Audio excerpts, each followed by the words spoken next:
विभुगत स्वरूप है, प्रजुगत अनूप है, निरुकत सदा है, विभुगत प्रभा है, अनउकत स्वरूप है, प्रजुगत अनूप है। तू हमेशा ही हमारी वाणी, हमारे शब्दों से परे रहता है। तेरा स्वरूप, तेरी विभूति महान है। और प्रभु अनउकत, अनउकत, फिर वही बात आ गई, निरुकत और अनउकत, दोनों में क्या फर्क है? ये दो अलग अलग शब्द के उपयोग क्यों किए गए? एक होता है कि बयान किया नहीं जा सकता, पर निरुकत जो बयान के भी बाहर है। दोनों में फर्क ये आता है। एक तो यह है कि आदमी ये कह सकता है कि शायद मेरे से बोलने में नहीं आ रहा, मैं तेरा वर्णन नहीं कर पा रहा, पर शायद कोई दूसरा कर सके। पर निरुकत का अर्थ ये निकलता है, ये नहीं कि मैं नहीं बता सकूंगा, कोई भी नहीं बता सकेगा।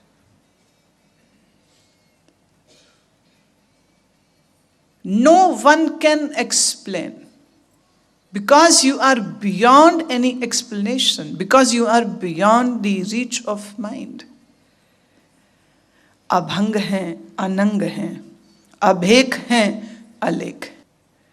अभंग हैं, नाश रहित हैं, अनंग हैं, अंग रहित हैं, अभेक हैं, भेक भेष रहित हैं, अलेख हैं, लिखने से बाहर है, अभ्रम है, तो स्वयं अपने आप में भ्रमों से रहित है, अकर्म है, अकर्म है, कोई कर्म करके तुम तक पहुंचा नहीं जा सकता है। अनादि हैं, जुगादि हैं, जुगों जुगों पर्यंत तेरा स्वरूप रहता है, अजेय है, हमेशा तेरी ही जय है। अभेय हैं, भय रहित, नाश रहित, अभूत हैं, पंच तत्वों के रहित, अधूत हैं, धू ध्रुव, अधूत जिसको हिलाया नहीं जा सकता, जो अपने धुरे से कभी हटाया नहीं जा सकता, who is fully established in one self, अधूत। अनाश हैं, उदास हैं, अनाश नाश से रहित, उदास चिंता से रहित। अब देखो, उदास को हम लोग कितना नेगेटिव वर्ड मानते, कोई कहे बड़ा उदास है, दुखी। हम उदास मतलब हम दुखी लेते हैं, पर यहां उदास का अर्थ बिल्कुल दूसरा दे रहे हैं। उदास का अर्थ चिंता रहित। गुरु नानक के बेटे श्री चंद से एक परंपरा अलग ही चल पड़ी, जिनको कहा जाता है उदासीन संप्रदाय। उदासीन संप्रदाय का कई लोगों ने अर्थ यह किया, जो दुनिया से उदास हो जाता है, ऐसे लोगों को उदासीन पंथी कहा जाता है। अरे नहीं, उदास का अर्थ दुखी नहीं, उदास का अर्थ संसार से जो भाग गया वो भी नहीं, उदास का अर्थ जो चिंता रहित।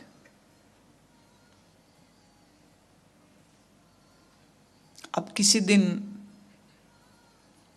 तुम्हारी जिंदगी में किसी दिन ऐसा भी आए कि तुम भी उदास हो जाओ, भगवान करे तुम सब उदास हो जाओ।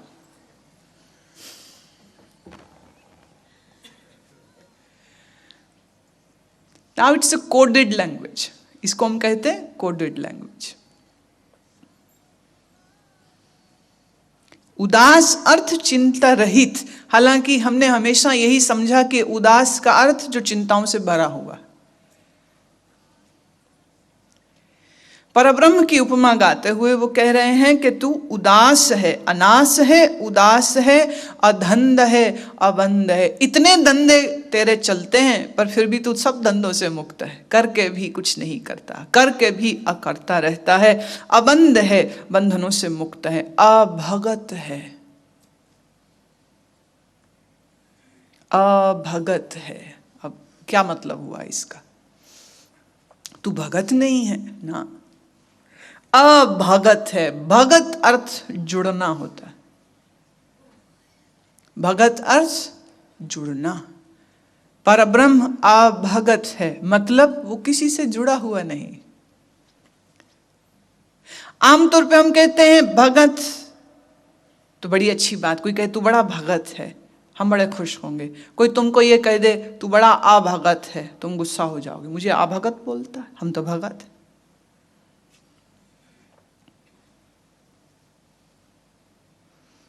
अब प्रार्थना ये करो कि परमात्मा तुम्हें भी अभगत बना दे,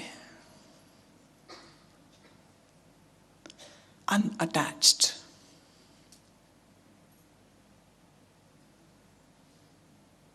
शब्द बुरे नहीं होते हैं, हम उन शब्दों को अर्थ कैसे देते हैं यह हमारे ऊपर निर्भर करता है। अभगत हैं, विरकत हैं, अनास हैं, प्रकाश हैं, निचिंत हैं, निश्चिंत है, सुनिंत हैं। सुनिंत का अर्थ सदा कायम रहता है, जो सदा कायम रहता है, जिसकी होंद कभी खत्म नहीं होती है, उसी को हम कहते हैं सुनिंत है। अलिख है, अधिक है, अधिक जो दिखने में ना आए, अलिख जिसके बारे में लिखा नहीं जा सकता है। पर अजब बात देखिए, जिसके बारे में लिखा नहीं जा सकता है उसके बारे में कितना लिखा जा रहा है।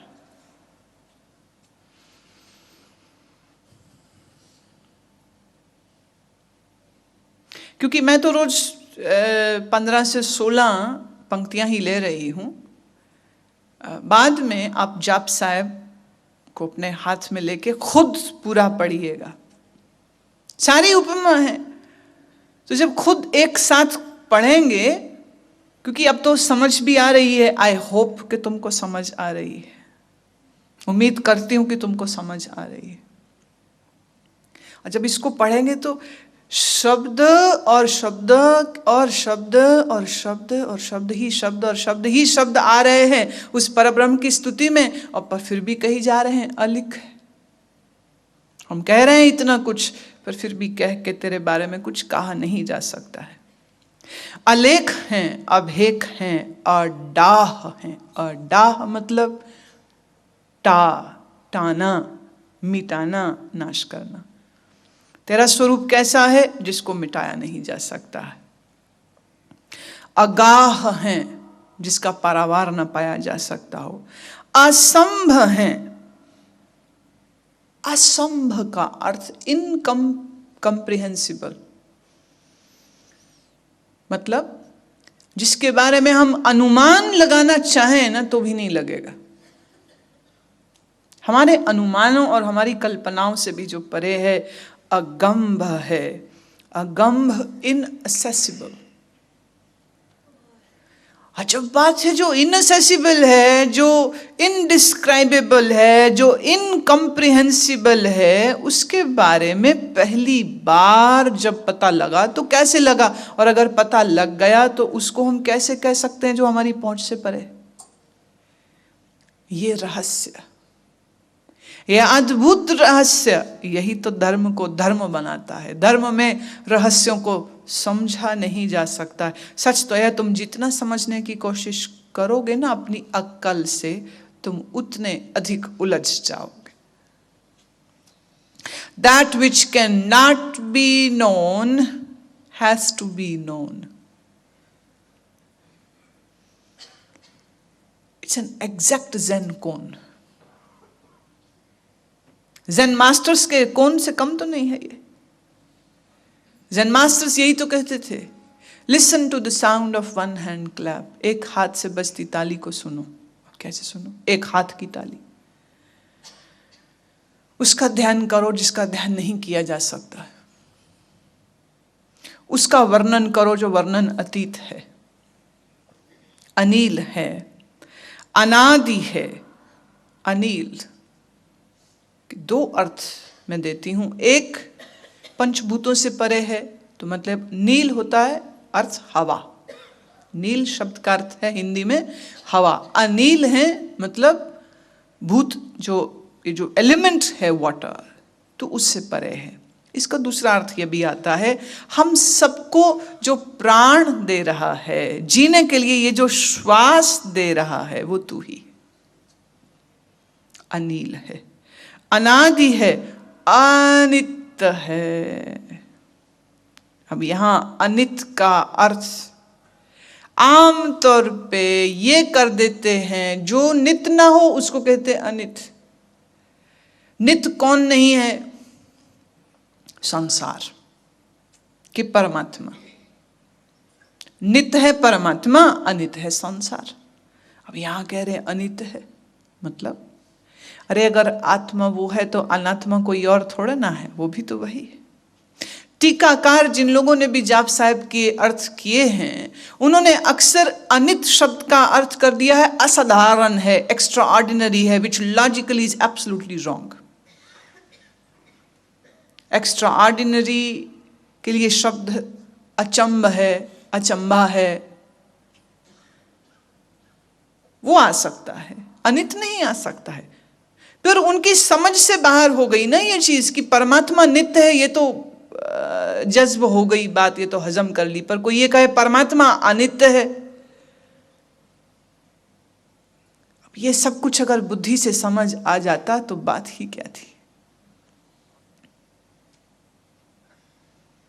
जैसे मैंने ये कहा था, प्रकाश वो है तो अंधकार भी वो है।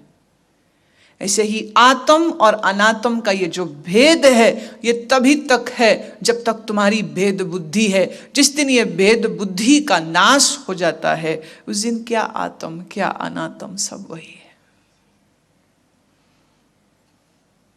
बहुत गहरी बात है, बहुत गहरी बात।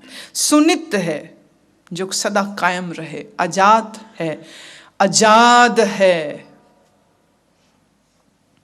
अजाद अज अजन्मा है। आजाद का अर्थ मुक्त नहीं है, यहां आजाद का अर्थ मुक्त नहीं कि यू आर फ्री। यहां अज माने जो है, कब है, हमेशा है, कैसा है, जन्म रहित है, कहां है, सब जगह। उसके लिए एक शब्द दिया, आजाद है। वाह,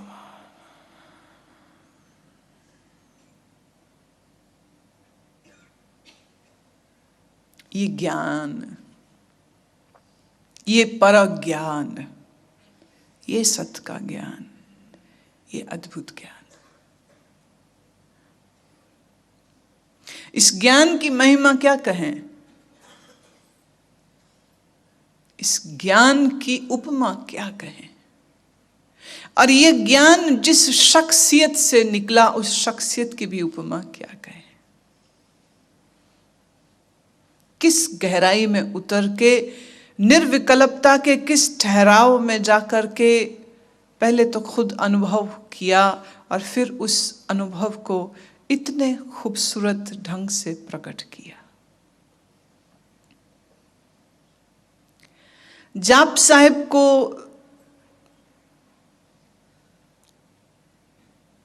व्याख्या देने के पीछे एक मेरा मकसद यह भी था कि बहुत लोग नहीं जानते, खुद सिख नहीं जानते कि जाप साहब का असल मर्म क्या है।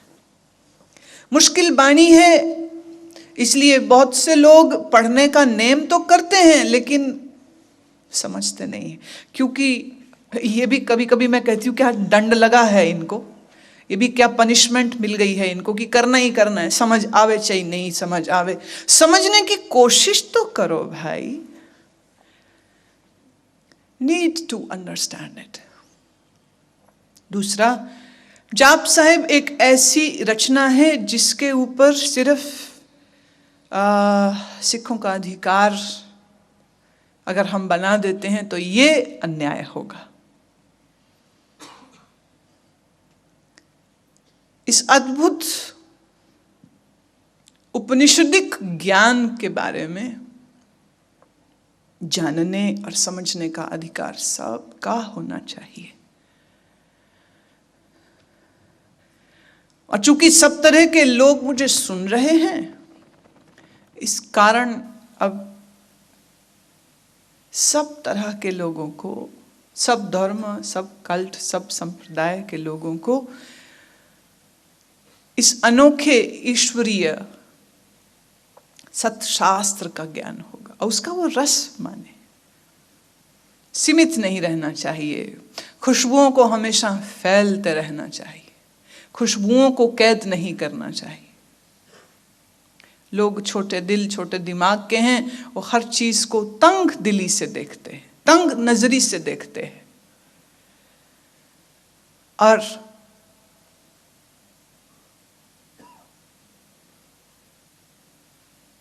ज्ञान कभी भी तंग दिलों में समाएगा नहीं, और तंग दिलों को समझ आएगा भी नहीं, ये भी मैं कह दूं। जो तंग दिल है उसको समझ भी नहीं आएगा कि क्या कहा क्या जा रहा है।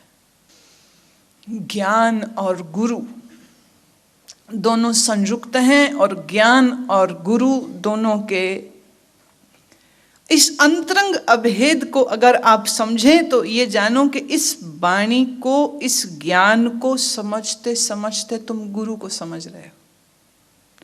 क्योंकि अगर गुरु की वाणी को नहीं समझा तो गुरु को नहीं समझा। तो वाणी को समझ रहे हैं ताकि गुरु को समझ सके। गुरु को क्यों समझें या गुरु को क्यों समझना जरूरी है? इसलिए क्योंकि वाणी को समझे गुरु को समझे, गुरु को समझे तो गुरु जिस ब्रह्म को समझाए उसको तुम समझोगे। तीनों जुड़े हुए।